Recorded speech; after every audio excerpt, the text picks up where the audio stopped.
आदिदेव नमस्तुभ्यं प्रसीद मम भास्कर दिवाकर नमस्तुभ्यं प्रभाकर नमोस्तुते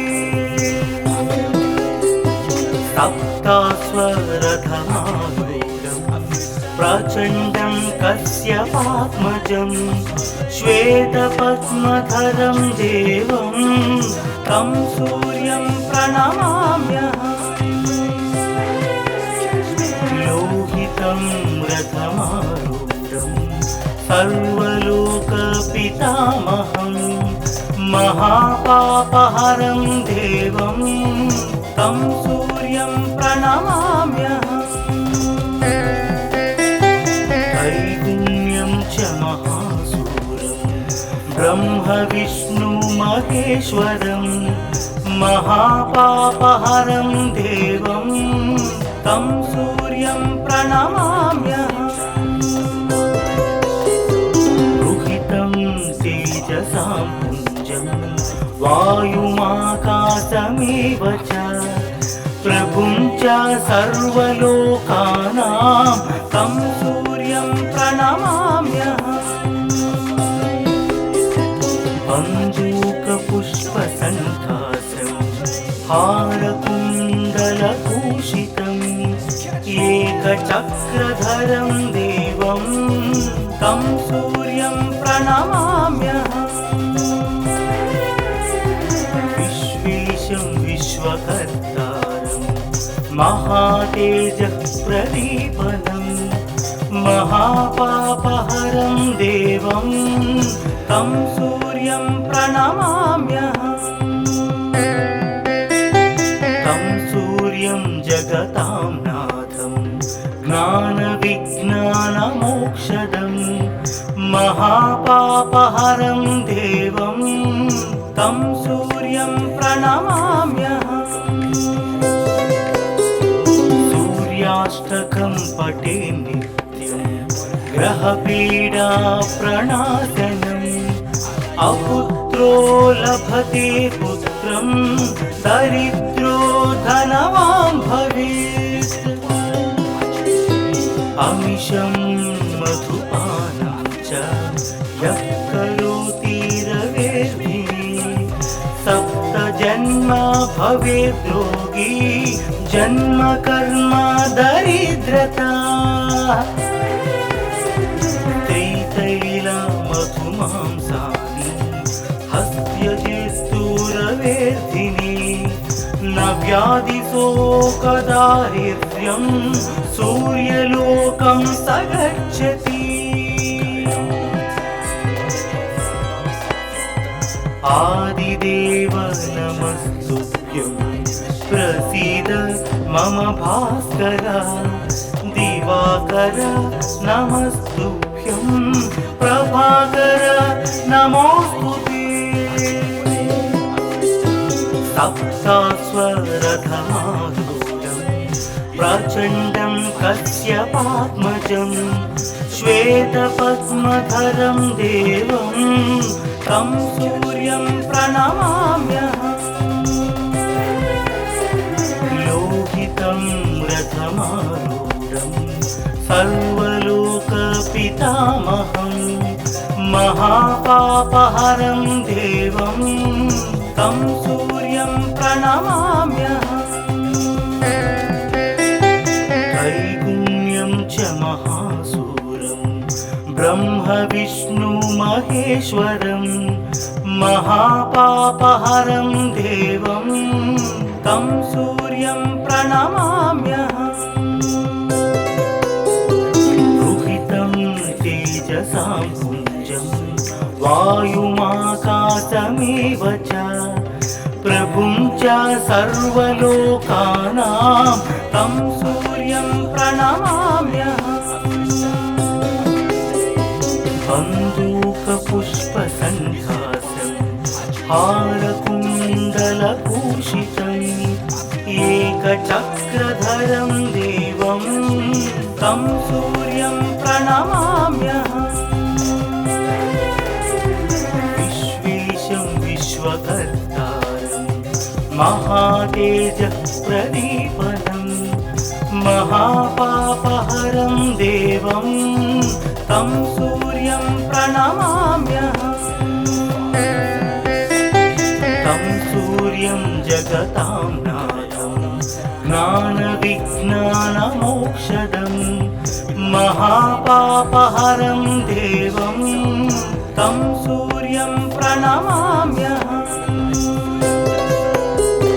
सूर्याष्टकं पठे नित्यं ग्रहपीडा प्रणाशनम् अपुत्रो लभते पुत्रं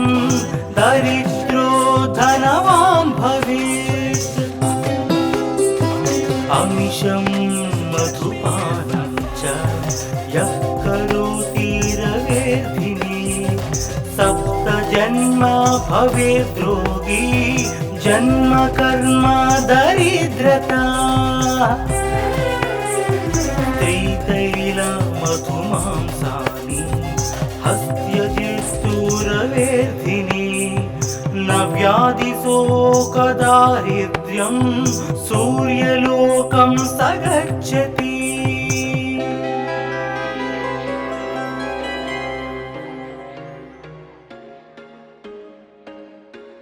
There was once a day that I would pray for you. I'd go and misbehave just so you know. आदिदेव नमस्तुभ्यं प्रसीद मम भास्कर दिवाकर नमस्तुभ्यं प्रभाकर नमोस्तुते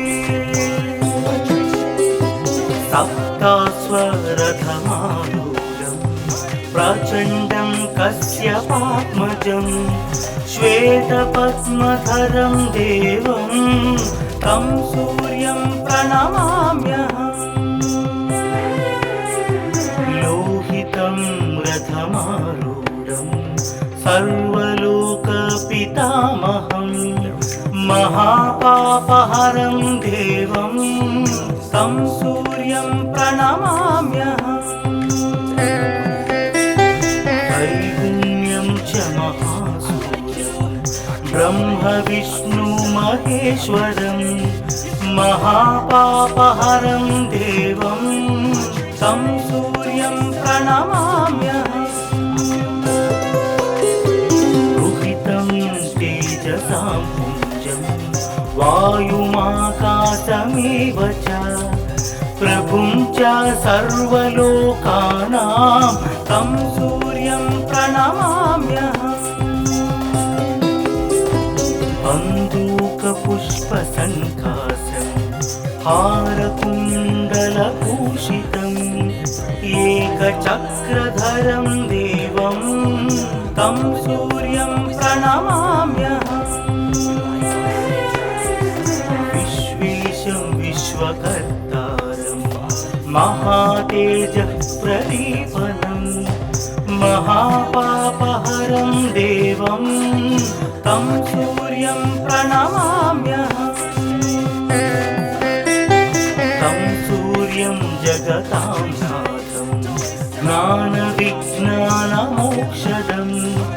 महापापहरं देवं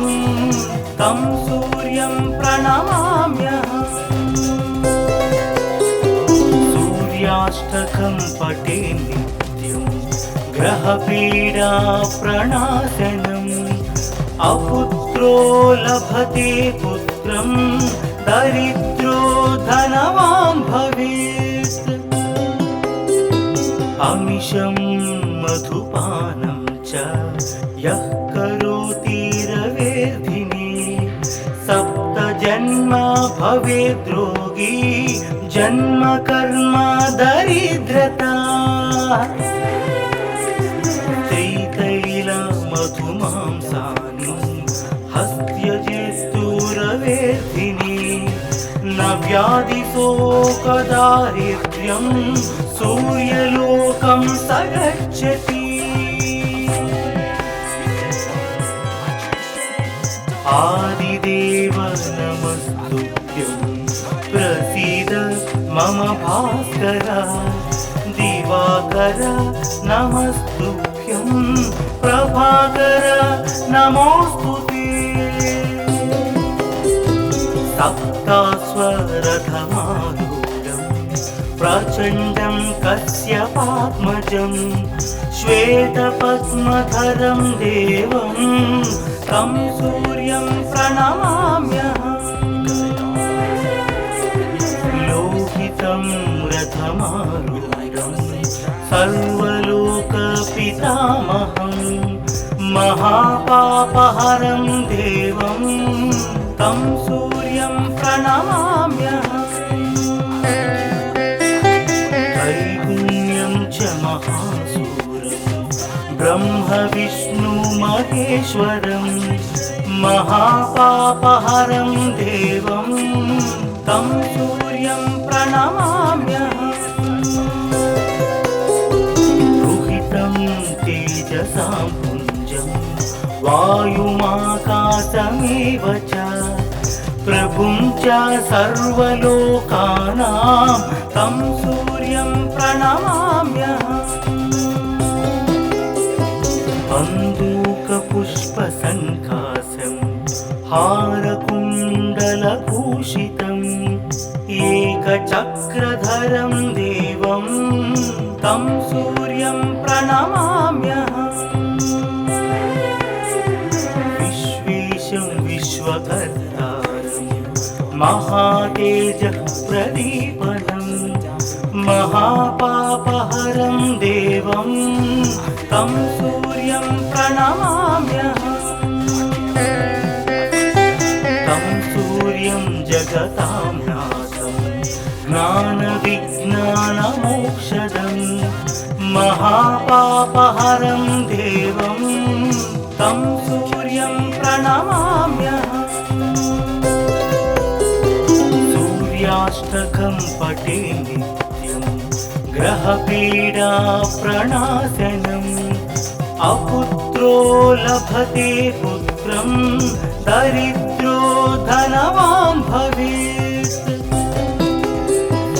अमिषं मधुपानं च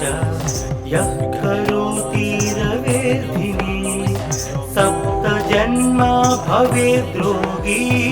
जन्म कर्म दरिद्रता त्रितैलमधुमांसानि हस्त्यजिस्तुरवेदिनी न व्याधिशोकदारिद्र्यं सूर्यलोकं स गच्छति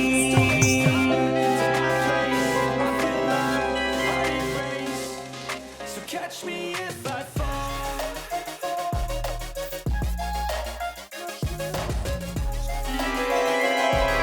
आदिदेव नमस्तुभ्यं प्रसीद मम भास्कर दिवाकर नमस्तुभ्यं प्रभाकर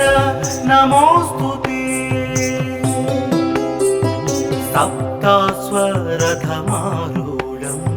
प्रचण्डं कश्यपात्मजं श्वेतपद्मधरं देवं तं सूर्यं प्रणमाम्यहम् लोहितं रथमारूढं सर्वलोकपितामहं महापापहरं देवं तं सूर्यं प्रणमाम्यहम् त्रैगुण्यं च महासूरं ब्रह्म विष्णु महेश्वरं महापापहरं देवं तं सूर्यं प्रणमाम्यहम् रुहितं तेजसां पुञ्जं वायुमाकाशमेव च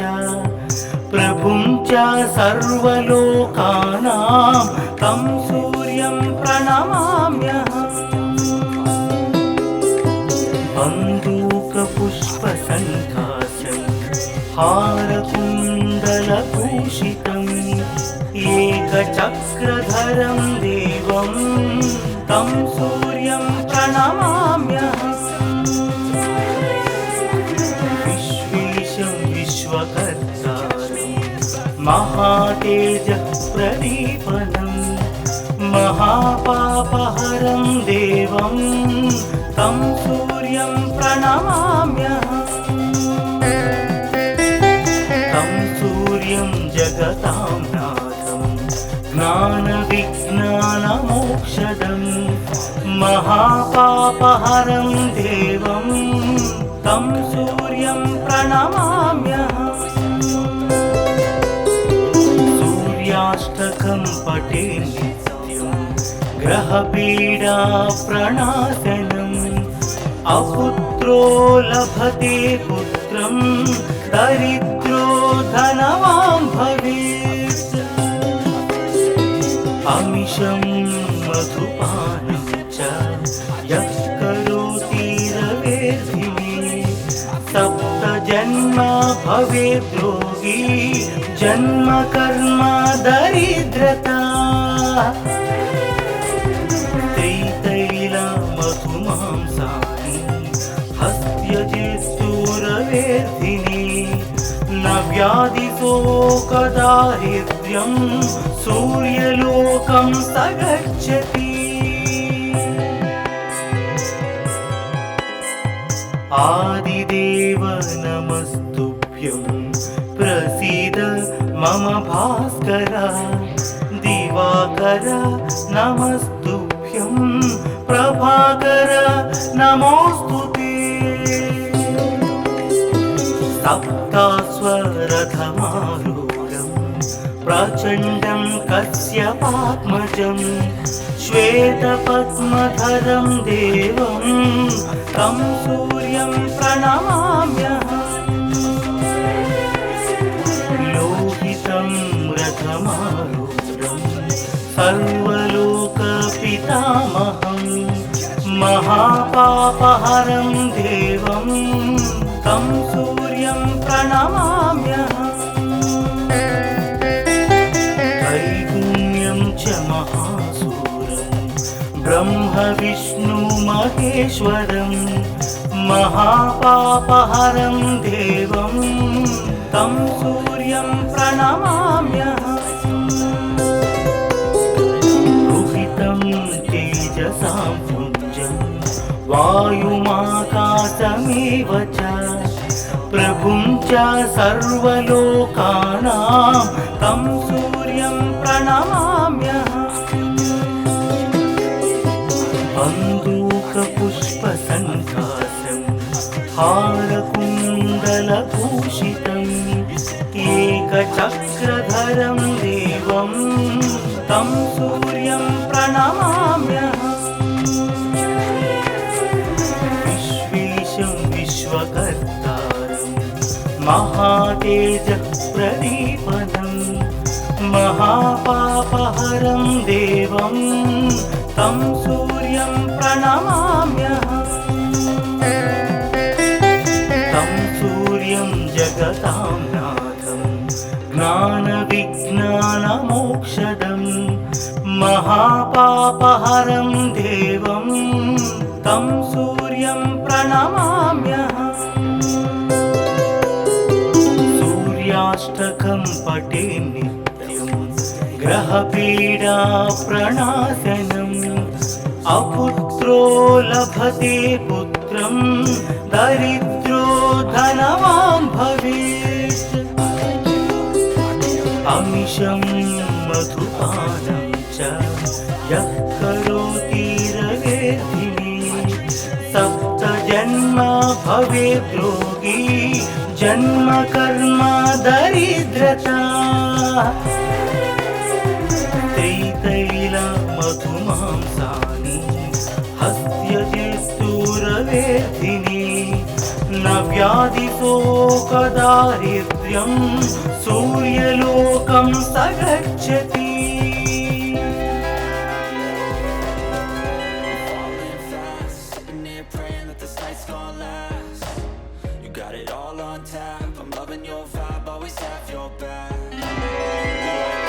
आदिदेव नमस्तुभ्यं प्रसीद मम भास्कर दिवाकर नमस्तुभ्यं प्रभाकर नमो सप्तास्वरथमारूढम् प्रचण्डं कश्यपात्मजं श्वेतपद्मधरं देवं तं सूर्यं प्रणमाम्यहम् लोहितं रथमारूढं सर्वलोकपितामहं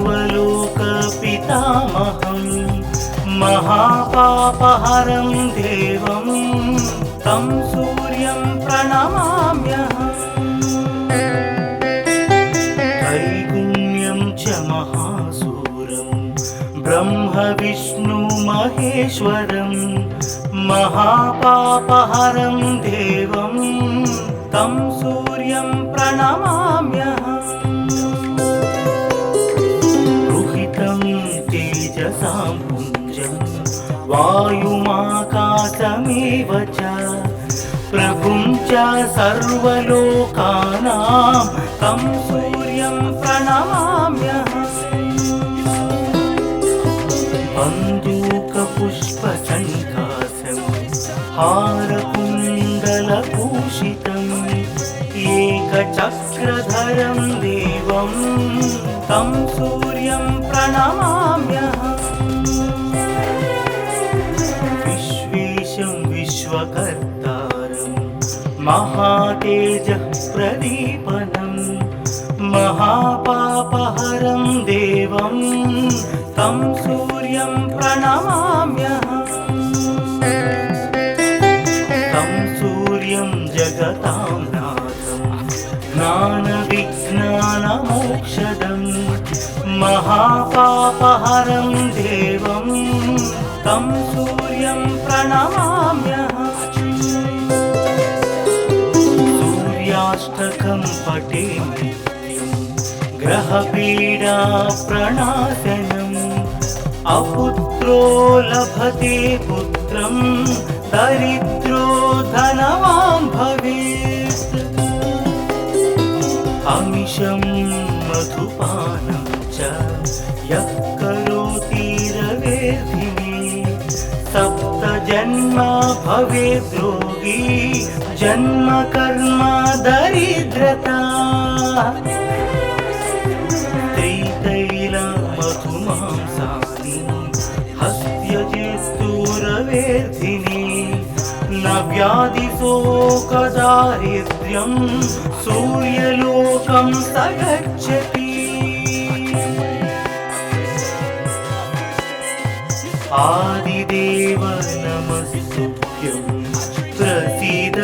मम भास्कर दिवाकर नमस्तुभ्यं प्रभाकर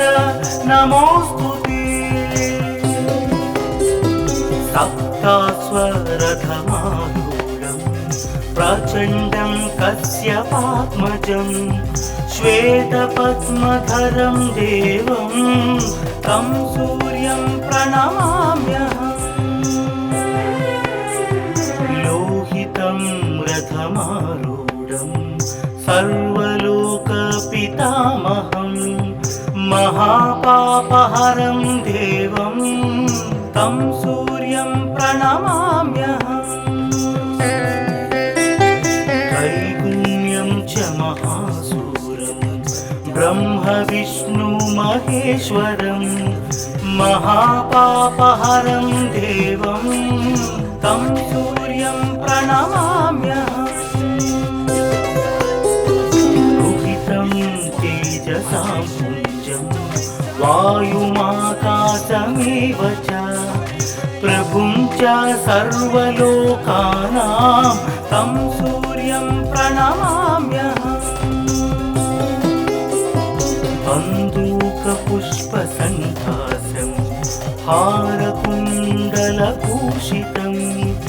एकचक्रधरं देवं तं सूर्यं प्रणमाम्यहम् विश्वेशं विश्वकर्तारं महातेजः प्रदीपनं महापापहरं देवं तं सूर्यं प्रणमाम्यहम् तं सूर्यं जगतां नाथं ज्ञानविज्ञानमोक्षदं महापापहरं देवं तं सूर्यं प्रणमाम्यहम् सूर्याष्टकं पठे नित्यं ग्रहपीडा प्रणाशनम् अपुत्रो लभते पुत्रं दरिद्रो धनवान् भवेत् अमिषं मधुपानं च यः करोति रवेर्धिने सप्तजन्म भवेद्रोगी जन्म कर्म दरिद्रता त्रितैलमधुमांसानि हस्त्यजित्तुरवेर्धिने न व्याधिशोकदारिद्र्यं सूर्यलोकं स गच्छति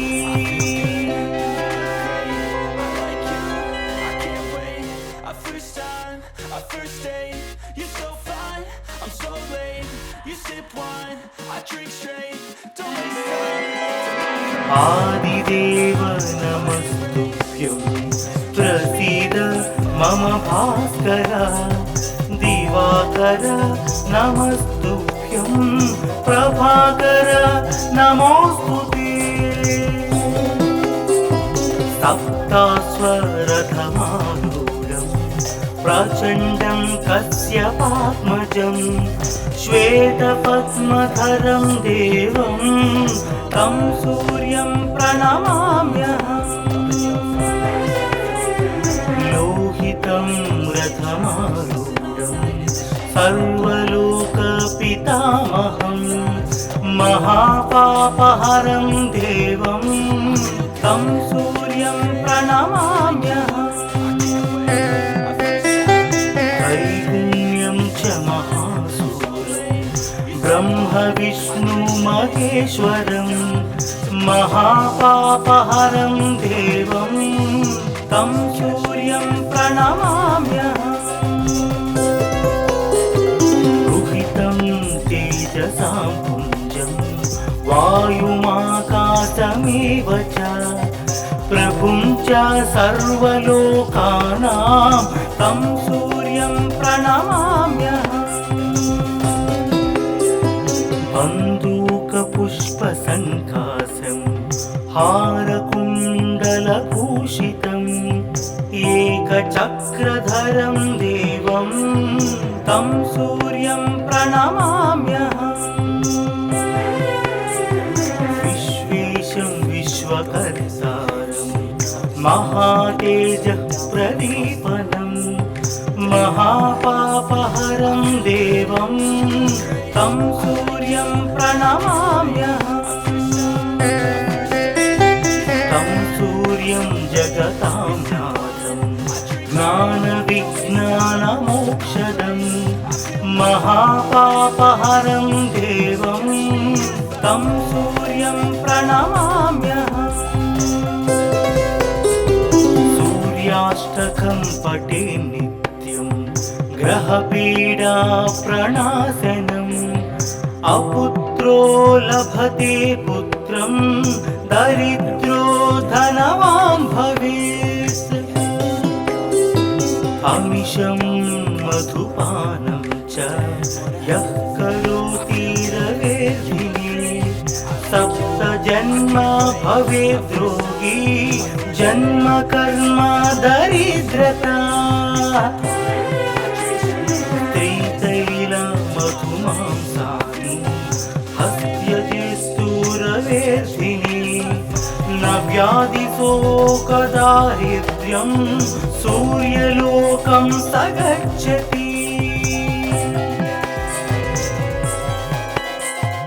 आदिदेव नमस्तुभ्यं प्रसीद मम भास्कर दिवाकर नमस्तुभ्यं प्रभाकर नमोस्तुते सप्तास्वरथमारूढं प्रचण्डं कश्यपात्मजं श्वेतपद्मधरं देवं तं सूर्यं प्रणमाम्यहम्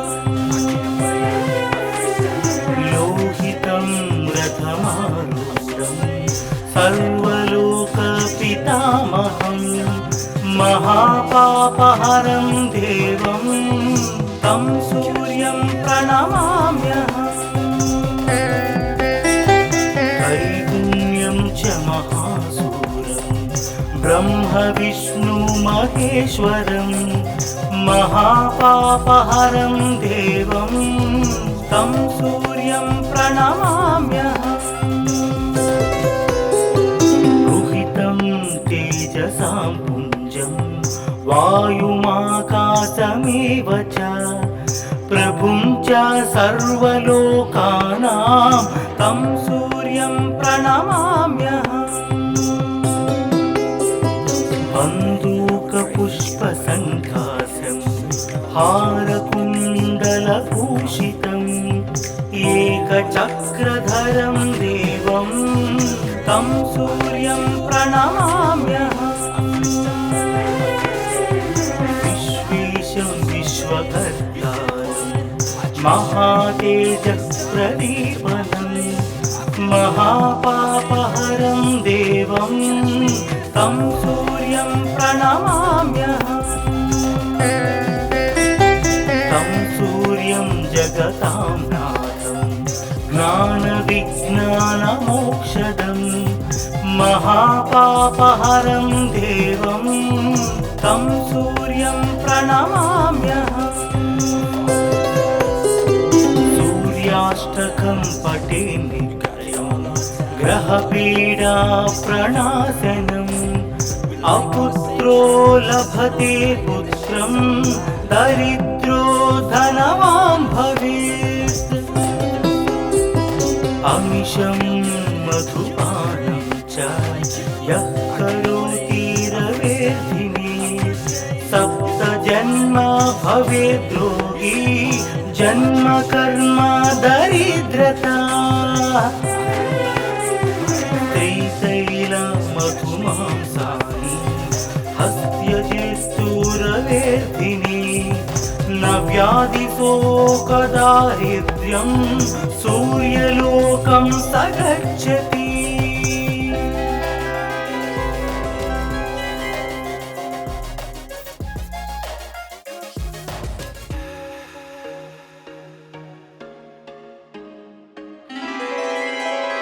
आदिदेव नमस्तुभ्यं प्रसीद मम भास्कर दिवाकर नमस्तुभ्यं प्रभाकर नमोस्तुते सप्तास्वरथमारूढं प्रचण्डं कश्यपात्मजं श्वेतपद्मधरं देवं तं सूर्यं प्रणमाम्यहम् लोहितं रथमारूढं सर्वलोकपितामहं महापापहरं देवं तं सूर्यं प्रणमाम्यहम् त्रैगुण्यं च महासूरं ब्रह्म विष्णु महेश्वरं महापापहरं देवं तं सूर्यं प्रणमाम्यहम् रुहितं तेजसां पुञ्जं वायुमाकाशमेव च प्रभुं च सर्वलोकानां तं सूर्यं प्रणमाम्यहम् बन्दूकपुष्पसङ्काशं हारकुण्डलभूषितम् एकचक्रधरं देवं तं सूर्यं प्रणमाम्यहम् विश्वेशं विश्वकर्तारं महातेजःप्रदीपनं महापापहरं देवं तं सूर्यं प्रणमाम्यहम् तं सूर्यं जगतां नाथं ज्ञानविज्ञानमोक्षदं महापापहरं देवं तं सूर्यं प्रणमाम्यहम् पठे नित्यं ग्रहपीडा प्रणाशनम् अपुत्रो लभते पुत्रं दरिद्रो धनवान् भवेत् अमिषं मधुपानं च यः करोति रवेर्धिने सप्त जन्म भवेत् रोगी जन्म कर्म दरिद्रता त्रितैल मधुमांसानि हस्त्यजेस्तुरवेर्धिने न व्याधिशोकदारिद्र्यं सूर्यलोकं स गच्छति आदिदेव नमस्तुभ्यं प्रसीद मम भास्कर दिवाकर नमस्तुभ्यं प्रभाकर नमोस्तुते सप्तास्वरथमारूढं प्रचण्डं कश्यपात्मजं श्वेतपद्मधरं देवं तं सूर्यं प्रणमाम्यहम् लोहितं